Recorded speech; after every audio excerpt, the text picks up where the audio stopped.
Hey, we're back, and by popular demand, this is episode 28. 28, he got it right. And this is probably our most requested episode.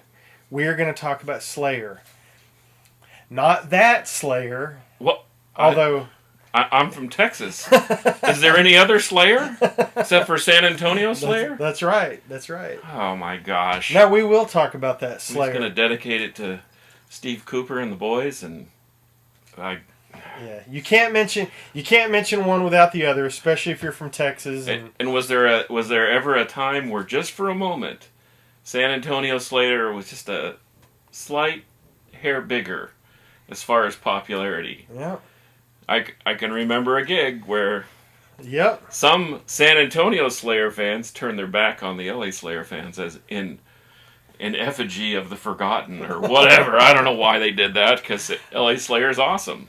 Well, shout out to our boys in San Antonio Slayer, who we loved. I think John knows these guys. You know everybody. But I do have the EP because of you. So anyway, There you go. I digress. So I want to give a shout out to the great Scott Shelby from Warbeast. I've been handling their merch fulfillment since after Bruce's memorial show. That has gone well. So I want to remind you, and there will be a link here, to go to the eBay store and grab your Warbeast stuff. The BCAD CD DVD combo is awesome. It's their first show on audio. It's their last show on DVD. It's a great way to commemorate the man as they continue to do. They're very respectful about it. And the combo is a great deal. It's really cool. The great Carcass John did the artwork. He also did this artwork. Oh. And yeah, man, grab that. And if you don't want to mess with eBay, no problem. Send me a message and I can get you squared away. So, yeah. In fact, I ran into a friend, Clay from Rescued from Life Records over at CD Warehouse, and he said that the artwork itself attracted him to that. He didn't realize there was another Warbeast release, so he picked that thing up, and so I'm going to get him his copy. Don't you worry. Shout out to Clay, who's working in Colorado Springs and in Dallas at the same time. Has some really cool stuff. He's omnipresent? He's omnipresent. Wow. He's here, but he's everywhere. That's crazy. And so, some very cool releases on his label, Rescued from Life. A lot of Texas grindcore and so forth. Okay. Some really cool stuff. Cool. Stuff that you're not. Well, yeah, probably. Right. They're not covering Motley Crue songs, is what you're saying? Probably not covering the Motley Crue, but. Special shout out to the GOAT too. We love you, brother. Yep. Well, without further ado, man, let's get into this. So, we miss albums all the time when we go through a catalog like this, and I understand that, and I totally get that. But I don't always have all the albums, and in this particular case, I want to apologize up front. I don't have a copy of Divine Intervention on CD, and I don't have Undisputed Attitude on CD. So I'm sorry. Sue me. Get your own show. Crappy show on a laptop like us, and you can talk about whatever you want. Anyway, now we love you guys very much, but I don't have those two. I'm sorry. If you want to send me one, that would be awesome. Is that your apology to the fact that we didn't mention United Abominations and the Megadeth? Yeah, I missed a couple in the Megadeth. I'm sorry. See, we're not perfect, and these are unscripted. And the two that they didn't talk about, this is for you, Mark Fields. I didn't talk about United Abominations and 13, I think. But why would you? If I'm lying, I'm dying. The next day at Half Price Books, I bought both of them. The next day after we did the episode. Metal Karma at its finest. And they're right there. I promise. I got them. They're right there. So I'm complete now. Thank you. You have to believe him because he pointed to his stack. There it is. Of things right over there. there. I promise. I'm not going to show you. It's like I told, what's his name, Poser Mark. I can't own everything. You can, but where would you put it? Well, I just moved a bunch of records so I could bring more in. All right. All right. Slayer for me, I'll tell you the complete truth. Acquired taste at very first because I was listening to so much hair metal. But when I got on board, I got on board. And like King Diamond and like early Metallica, and like Hellstar. Gosh, Hellstar. like those guys, I discovered Slayer listening to heavy metal radio, and of course, this bad boy was the first one that got me going. I freaking love this album. What say you? Ditto. I can't disagree with you. It's I heard about Slayer. Actually, our good friend Rob Doom in Houston was on Sweet Nightmares KPFT down there, and Story about that later. A listener supported radio, and if there are stations like that in your city, support them, because there are not a lot of. You can say what you want about Liquid Metal and Ozzy's Boneyard and all these other services you have to pay for, but they do not play the stuff that we were listening to on these stations. Right. Anyway, he was talking to these guys from Slayer, and well, as the world has it, they basically had to pull the plug on the conversation. But that's how I heard about Slayer, so I got curious, and yes, Show No Mercy was not my first introduction, but Rain in Blood was my first introduction to Slayer. So you talk about getting, punched right in the jibs. That's probably the preeminent.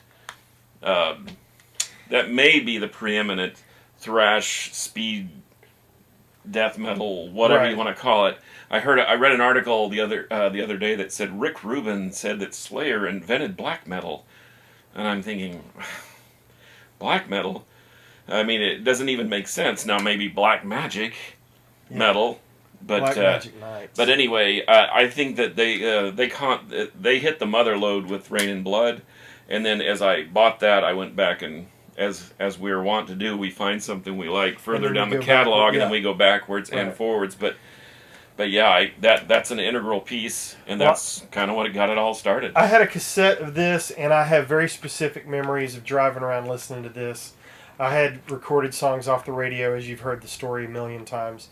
So many things I recorded off of late night metal shows. And this just, I like every single song on it. We'll talk about our favorites at the end. Is that cool? Sure. Okay. So we're unscripted, brother. Now, I speak on behalf of the GOAT when I say that this is his favorite. Also fantastic. When I saw him in 90 or 91 on the Clash of the Titans, they opened with Hell Awaits.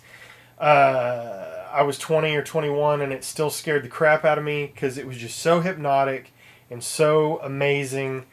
And this is book 2 of the first one. It just built on the greatness of the first one. Some people say it's better. I'm not going to argue that. It was a stepping stone in the right direction. This is a great freaking Slayer record. Oh my gosh. Hell Awaits, Kill Again, At Dawn They Sleep. Are you kidding me? And it just keeps going and going and going. What do you think? I ditto. I mean, this is going to be one of those conversations. Yeah, nothing to disagree on. And I think that it's interesting that coming out of the LA scene, I read an article. They were wearing some of the darker eyeliner, kind of a la Alice Cooper, not a la Motley Crue. Right. And I remember the boys in Exodus inviting them to the Bay Area to do a gig, and they said, "But leave the Maybelline in the car because they'll kill you here." And so, I think that's there's Hanneman with full on eyeliner. Yeah, goth girl gone wild makeup, but anyway, their music was not indicative of any type of hair metal at all. It was just blistering speed metal, and that's why Rain and Blood was so different. Is because it heavied up a little bit, and it became different elements other than the speedy elements that we've come to know. Agreed. Now I don't know if I'm doing this in the right order. Anyway, so far so good. Whatever. Okay. So the thing that I like about Haunting the Chapel is I didn't know anything about EPs and imports and picture discs and singles, and this is one of those things. There's a picture disc of this and Live Undead. I think there's a picture. Anyway, I may be talking out of my southern end, but this is what got me going on that. I don't have Live Undead on CD either, but man, this is where I started figuring out the cool collectability, limited edition. I loved the artwork. Just cool songs. Again, I don't have a ton to say about this. Chemical Warfare is on here. Did they Aggressive attract you Perfector. with the asterisk and the bonus track? That's right. Aggressive Perfector on there? Yep, awesome. Good stuff. Nothing bad to say about As that. if they didn't have room on there. Holy cow. What have we here? Yeah, you're good. Now, I'm gonna try to not, we're gonna gloss over the fact that my copy is sealed. I don't really know why that is. I just know, That's the reissue, isn't it? With the bonus tracks? Criminally Insane and some other... Aggressive Perfector, yep. And Criminally Insane, yeah, okay. Okay. A lot of people say that this is the greatest thrash metal album of all time. Again, I'm going to save my wrap up for the end here. What do you think? I think Rust in Peace has something to say about that. The greatest thrash album of all time? No, but I would... and I guess I'm tipping my hand, but I think it's one of the best Slayer albums of all time. I'm also tipping my hand. This thing is a clinic. It is an absolute heavy metal, thrash metal, Beatdown. scary metal 101. It'll just pummel you. Yes, this album is fantastic from start to finish. Rain and Blood, if you can't see that. It's kind of dark in here, but anyway. Ooh, and it's raining blood outside, too. I know. Scary. Good grief, man. Angel of Death. Are you kidding me? Altar of Sacrifice. Jesus Saves. I mean, everything on here. This is a note perfect album. It's perfect. I can't disagree with you at all. I know that there are some that are a little concerned about the message indicated, like Angel of Death. It is not a neo-Nazi. It's not praising the Nazi whatever. No. It is like, this is reality, and this should scare you to death, which it did. Right. And so, Yeah, read the... If you're worried about what Slayer's talking about, South of Heaven, oh man, they're talking about hell. No, they're not. No, they're not. No, don't take things so...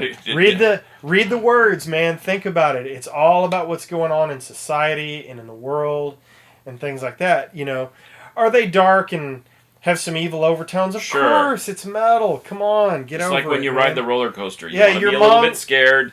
And your that's what mom's Slayer not does. buying your records for you anymore. You can make your own decisions. We're all grown-ups here.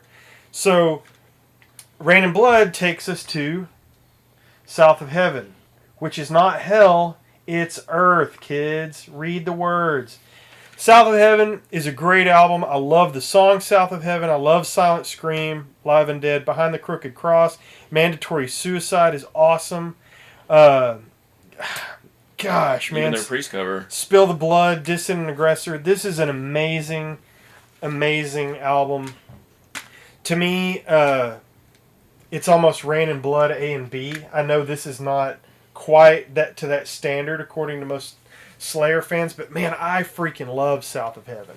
Well, and there's been some bands that actually covered them with some dignity, and that's Hatebreed covering Ghosts of War. I've not heard that. It compiles the aggression and the heaviness of that. I'll check it out. And I agree that this is like part 2 of Rain and Blood. Cool. Are you putting this in this? Oh, it's okay. It's okay. No. You can do whatever you want. We're unscripted. We are. Oh, we don't need 2 of them. Okay. Yeah. Okay. All right. I don't want to tip my hand on anything yet because I want to wrap it up at the end. No. But I saw this tour, Clash of the Titans, Seasons in the Abyss. Man, it is so dark in here. I apologize. This, to me, is note perfect like Rain and Blood and all that. I mean, War Ensemble, Blood Red, Spirit and Black, Expendable Youth, Dead Skin Mask. I absolutely love every song on this album completely. The video for Seasons in the Abyss, where they're out in the desert and the pyramids, I absolutely love it. But I'll tie this up at the end. What say you? I don't like it as much as Rain and Blood, but I don't dislike it for any reason at all. And War Ensemble obviously is great. Shout out to Ernie Jaramillo and his boys. He does a killer Slayer. The guys from Protest and Ernie Jaramillo, and I can't remember who the drummer is, but anyway, super valid. I love the fact that there are some slower stuff on here, some slower tempo things that are still just crushingly heavy, like getting run over by a tank. And I really dig that part. We've got now. Sometimes we skip over live albums whenever we talk about this kind of stuff, but dude, this thing right here, Decade of Aggression. In the world of modern recording, how much of this is live, how much of it is touched up, I don't know. But here's the deal. It captures the mayhem of a Slayer show live, and I don't care how much they touched up, if any, because you get to hear these guys in all their glory. And this, along with Live After Death, might be my favorite metal live album. It might be... Live After Death is my very favorite of all time. But holy cow, this just holds its hand and skips down the street. I'm getting goosebumps thinking about it. But I saw them at the Long Beach Arena in California with some buddies of mine. So cool. And when we were walking into the building, there were 40 or 50 ambulances parked outside. And I thought, that's kind of weird. I've never seen that many. I thought they were having like a convention. An ambulance convention, and ambulance. And when Slayer went on, the whole arena went dark, and then the red lights came on, and as soon as they struck their first note, bodies were running down the steps to the floor. Chairs, cushions were being launched into the air. It was a giant, it looked like the perm press cycle in your washing machine, and it looked like blood literally running down to the floor. And I was I can still see it just like it's happening now. And this live record captures that energy and that emotion. To your point, I don't care if they touched it up. We still believe that Kiss Alive is one of the greatest live albums, and we know the story behind that. Yeah, it's so what? Redone. This thing is a ripping slap. This is a necessary part of your collection. Yes. Absolutely. I completely agree with that. It is one of the greatest live albums of all time, especially for metal. I love everything about it. I revisited it recently after not listening to it for a few years. I listened to it to and from work over a couple of days, and holy cow, man, it's brutal. It's just punishing. It's perfect. It's Slayer. Yeah, and by the way, after the show, we walked out past that line of ambulances. There wasn't an ambulance in the parking lot. Ambulance. So there you go. If you go to a Slayer show, you should expect... like a true Texan, ambulance. In fact, we just saw them, and yes, we did. We got a little taste of that. Yes, we did. You know, even despite the crowd being a little older, well, some of us a lot older. Yeah. Richie Harris, I am a youthful 77. Okay, so stick that in your ear and smoke. A youthful 77. Anyway, did he put that on Facebook? He put that on Facebook because Richie is Richie. Yes, so he is very Richie. He hasn't met me in the parking lot yet. So, but anyway. But some of us being older, there was still that enthusiasm down there and Slayer. When you go to Slayer, there's always going to be a pit. You can just guarantee. Oh yeah, man! There's no fist pumping and head banging, and if you get anywhere near the stage, so it was awesome. And we'll talk about the show yes, I want to talk about the show too at the end. I don't want to forget. All right, so we skip a couple things here, and we get to a more modern version of Slayer. So you're not going to talk about In Diablos and Musica? So, yeah, I don't have that. I don't have Divine Intervention. What do I have here? Oh, yeah, we're skipping a little bit. I may be getting out of order. Whatever, it's my show.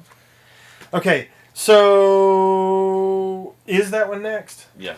Oh, Let's go that one. Well, here, I want to do it in order. Okay. Sorry. Production value. Okay. I like this album quite a bit. It is modern Slayer.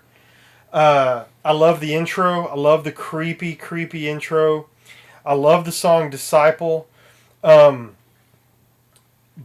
I think, was pretty good. I can't remember all the songs by title, but this is a more modern Slayer, a little more down-tuned, a little different. But when I was going through my divorce... Evidently, your ex-wife hated you all, too. This album, I can't read that because I'm old. But this album spoke to me, man. I spent so many afternoons running on the treadmill listening to the anger that was on this album. And so this one's got a special place for me. I love the record. The production is good. It helped me out quite a bit. So I recommend this. Grab God Hates Us All. It's a good Slayer record. What say you? I don't love it as much as you did, but it is Slayer. That's all I can say about that. Right. It certainly isn't as... But everyone says, well, it's just like Saint Anger or something like that. No, it's not even close. It's not. Not even close. A Slayer record is still a Slayer record. I've had to go back and kind of readdress that one, and I appreciate it now for what it is. If you gave me a choice between that and any of the previous 4 that we've talked about, or 5, I would probably not take that one. Right. But that one, I mean, I love Disciple. Right. That's a great song, and Warzone and some others. But anyway, yeah, I mean, it's not the worst thing I've ever heard. No. And it is slower, it is different, and that's a challenge. I mean, we've talked about consistency and whatever. They didn't completely stray off the map. It's Slayer. Right. To touch on the 2 that we missed somewhere in there, Diabolus and Musica. I like it. I think it's good. Help me out. Divine Intervention. Divine Intervention is good. I really like Divine Intervention. I remember listening to Diabolus and Musica at work and kind of getting into that. That was a slow burn for me. But Divine Intervention is freaking great. It's a crime that I don't have it. It's a crime that they didn't play any songs off that record. They didn't. Yeah, that was disappointing. So here comes Christ Illusion. Again, another good solid Slayer album. I'm going to go through these pretty quick. World Painted Blood, another more modern Slayer album. I think it's a pretty good record. We come to Repentless. Now this one had a lot of controversy because Hanneman's not playing, who's writing the songs, what's it going to sound like, and so now I want to make the point. Oh boy. From here, okay, so here, here, here, and here. These are Slayer records. This is not Saint Anger. If you take these out, it's not Load or Reload either. If you take Hell Awaits and you take Rain and Blood and you take Show No Mercy and you take South of Heaven and you set those over here and those records never happened, you are loving these albums. I'm telling you, you're loving it because it's Slayer and you don't know any different. The only thing, in my opinion, that tarnished people's minds about more modern Slayer albums is the legacy of their first half dozen albums. That's my opinion. So are you saying that's why I have such a hard time with the latter Metallica records? Because I gave the first 3 so much weight that my expectation is that. I think that's exactly right. Once you put out Show No Mercy, and you want the next Show No Mercy, and you get Hell Awaits. Oh man, that's better. Oh man, then you get this, then you get this, and they keep building through Rain and Blood, and then everybody wants Rain and Blood again. Well, you're not going to get Rain and Blood again. But what you've got, if you set those aside, is you've still got solid, heavy Slayer thrash metal, and I'm telling you, if you start out on one of those albums and you've never heard anything else, you're going to like it, and you're going to be pleased when you go back, and you're going to be thrilled. But I think setting them aside, I think they're good albums. Well, in lieu of that, I guess that's the advantage of having a sizable collection, is that you can put some of that early stuff aside, and then maybe at some point down the road, pull those newer releases out and just get a feel for them. That's how I gain an appreciation for the Load and the Reload. And then, Saint Anger, everyone complains about that, but if you watch the live DVD that came with some of them, they play the thing live, and it sounds actually pretty good because there's actually a snare, etc. But to your point, I don't think that Slayer ever got too far off the beaten path. I agree. They didn't have a Risk, and they didn't have a Lulu. Right. They had pretty much Slayer records. Now, you can argue, well, what's the best and what's the worst, and why did they do this or that, the other? The fact of the matter is they're still Slayer. Well, it's the Motorhead argument. Tell me what the bad Motorhead records are. the bad ones. You've got ones you like better, Yeah. and if you set those aside, these are still good Motorhead records, period. It doesn't matter if it's live. It doesn't matter. It's Right. the AC/DC effect. It's the same thing over and over and over. That's cool. But I think you're right. I think you're 100% spot on. They never got too far afield, and they kept putting out Slayer records, even if they changed the tuning or did this or that, or the songs were a little different because different people were writing them. That's great.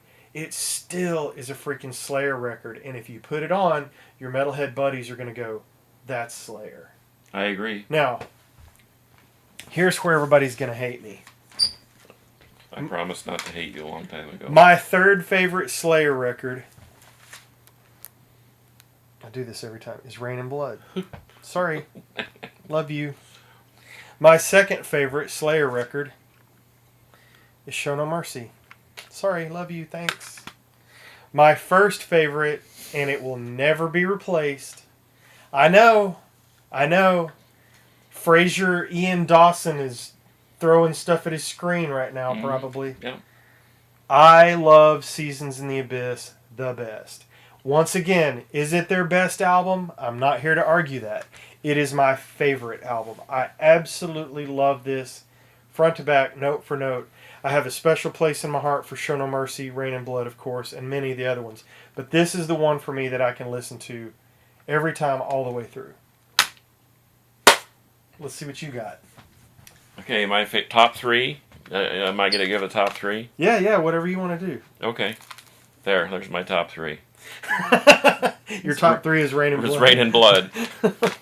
And then number 4, 5, and 6 are South of Hell Awaits, Haunting the Chapel, South of Heaven. Yeah, they're in the other stack. Yeah, in the other stack. I cheated. Anyway. No, that's the beauty of music. I mean, Yeah. Everybody has their favorite, you know. We've talked about Kiss and Overkill and Van Halen and whatever. It doesn't really matter. I mean, that's why we have the comment section down there. You can give us your opinion, but that's all it is. We're not disparaging anybody. No. And I'm not going to certainly disparage you because you got it wrong about Slayer. I mean, because you have an opinion about Slayer. At least you can read my shirt. Yeah. Oh, gosh. You can read mine, too? I just got the one from locally. Anyway, but I can't really disagree with you and your opinion. Right. Because I know a little bit about your background. So I know from whence you came, and I know why you think that's great. Right. So I like things from a different angle. And once again, you have your area down there to comment or do whatever. But I love Rain and Blood. And like I said, none of the records are terrible. Mm-mm. I mean, where they're just like, oh my gosh, I can't even listen to this.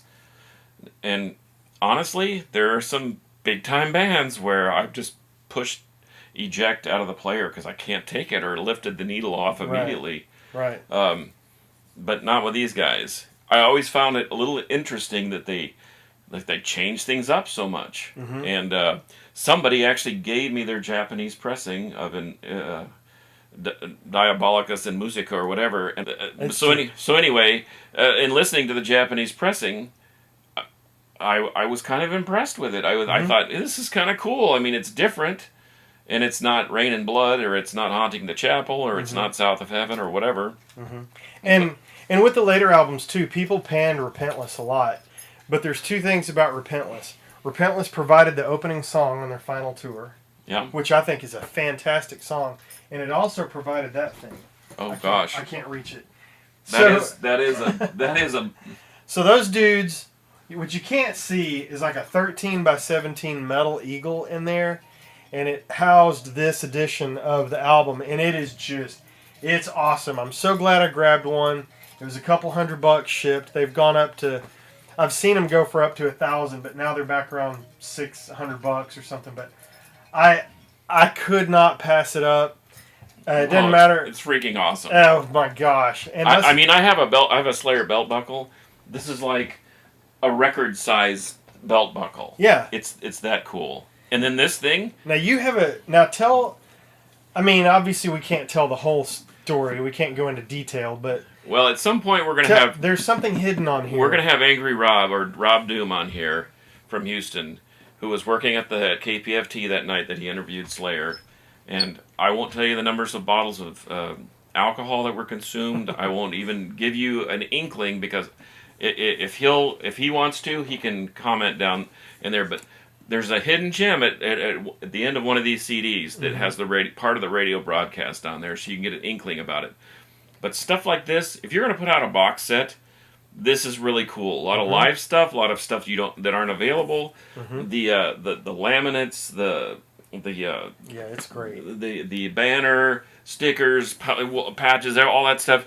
I mean, this is what you do, and it's an ammo box. Right. This literally is War Ensemble here. They've assembled this, and Soundtrack to the Apocalypse, perfect name. But dude, that hidden radio thing is worth the price of admission. And there's a condensed version of it too.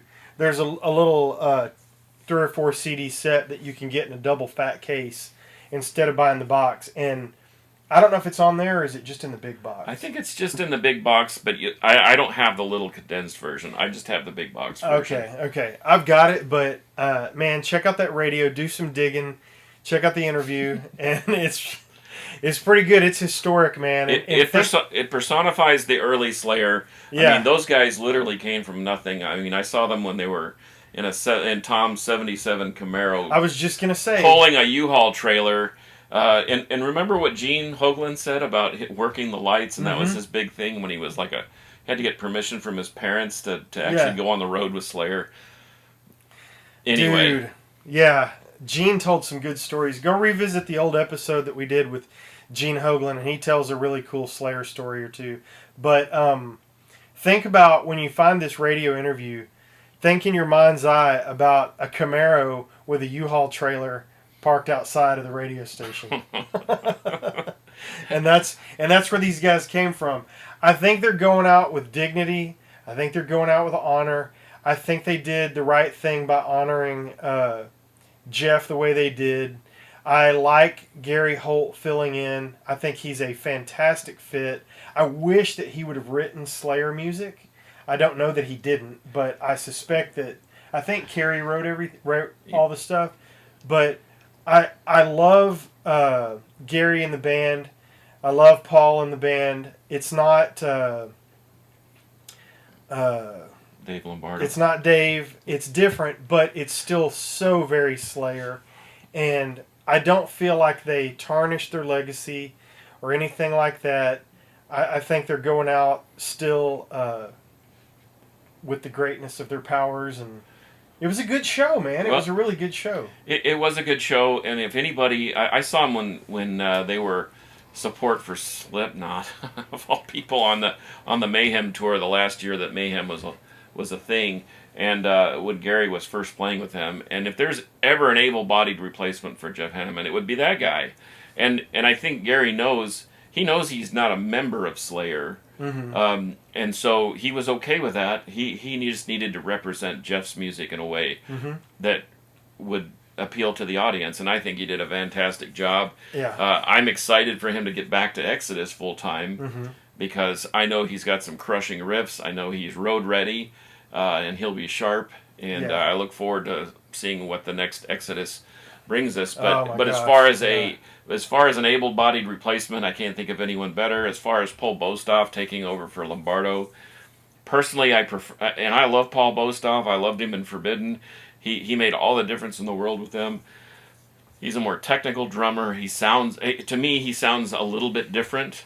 But you know what? Once again, if you have to replace Dave Lombardo, I can't think of many people that could actually do it. Right. And Paul did a great job. So I agree. Not unlike, I mean, even look at Metallica. There's one original member left, and that's Lars. And so. I mean, the classic lineup is there. The classic lineup is the classic lineup. Right. But for the most part, half of Slayer is better than none of Slayer. Wait a minute. Who's not original in Metallica? Lars is original. That's it. James is original. No, he's not. Okay. He's not. But he was there. Kirk is not, obviously. No. Okay. I guess I got to go read about Metallica. It was Ron McGovney, Lars, and that angry guy. What's his name? The redheaded dude? Oh, we just talked about him. Dave. I thought James was there from the beginning. he was around from the beginning, but he wasn't actually a part of the band. Okay. Comment if I'm wrong. And if I'm wrong, I fully admit it, but that's my understanding. We'll see. Yeah. I got you, buddy. Yep. He's got his arms folded, and I notice your teeth are clenching. That's right. I can't believe you said that. But anyway, seeing that, I had a chance to see them. Basically, the tickets were really expensive. I was lucky enough to get a ticket for next to nothing, and I'm glad I went. I didn't plan to go because it just, life and logistics and all that stuff and the expense of it. Fire. But yeah, so much fire, and so much fire. They were really, really good. And I thought that the show itself was bookended with, Cannibal Corpse starting the thing off, which I missed. And dang it! Well, those guys are still the real deal. And the other bands, Amon Amarth and Lamb of God, they're capable bands, and they're certainly big in their own right. But Slayer, they went out, I think, like you said, with dignity. They went out with a bang and a lot of fire. Yep. And they did not disappoint. They killed it, man. The show was good. I missed Cannibal Corpse. I walked in as they were saying, "Thank you, good night." So I may never see Cannibal Corpse. Oh. Amon Amarth earned my respect. I mean, not that they needed it or wanted it, but they got it. I thought they played their butts off. I bought their newest CD at the show. I like it quite a bit. It's pretty cool. Lamb of God is Lamb of God. I get it. They're very good. They're very, very good musicians. They're great players. It's just not the flavor that I like. But they had a great show. And then Slayer, of course, man, they just... I mean, what did they play, 22 songs? 20? It was 19 or 20 or 21. It was a lot. Yeah, it was a bunch of songs. But the show was great. The Goat and I were on the back row as far away as you could be from the stage and have a reserved seat on the corner, and we could feel the heat from the fire. Yeah. It was amazing. So, anyway, we're going to put a nice bow on Slayer talk. I hope it was everything that you all hoped it would be. I'm sure we delivered a very mediocre product to all you Slayer fans. Well, and if you've been watching for all 28 episodes, what do you expect? You know that we consistently deliver mediocre product. That's right. At least we're consistent. Right, and we're having fun. We haven't even broken up the band yet. No? We're still together after 28 episodes. Imagine that. Man. So we'll see what happens on the next I don't know. episode. This whole Metallica thing may have driven a wedge. I'm going to get on Wikipedia right now. And like I said, if I'm wrong about that, I will fully admit it. Yeah. Production value. He's getting on Wikipedia even now. Let's see what the timeline says. Now, Wikipedia is not infallible, of course. Is it not? I don't know. We'll find out. Glasses, Rob. When I was I did a little TV thing, and when they wanted you to extend the time, and they would do this. So I'm supposed to. You're doing great. There's someone that's just doing this.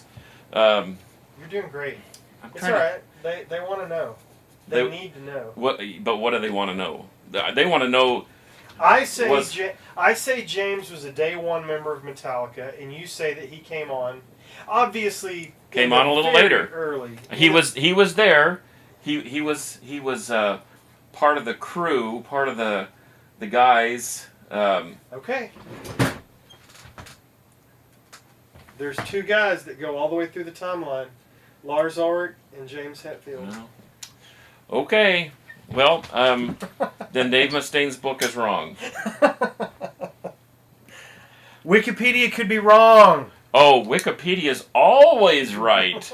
Always believe everything. Now, was he? Now, I will tell you this. Was he there from the very beginning? Yes. Was he in the band? Not according to Dave Mustaine. Now I gotta go read Mustaine's book. It's right there. Yeah. And it is a good read. And I thought I'll check it out. I'm gonna hear all this angry vitriol about things, but it really is a comprehensive book. He was very honest, and he actually gives those guys a lot of credit. So I don't know, but anyway, we'll see what Dave has to say. Cool. Thank you guys a million times over. We cannot thank you enough for watching, listening. I know that a lot of people don't like to look at our ugly mugs, and so they pull us up on the YouTube app. We highly encourage that. If you're driving to work and you need a an idiotic listen to two old heavy metal windbags. We're like the sports talk ticket radio of the YouTube. That's right. We're the Sport AM ticketers. But anyway, that wraps up 28. We will see you soon with another episode that we will decide about 2 minutes before we open the laptop. And until then, we love you very much. And as always, metal will prevail. It will. Why?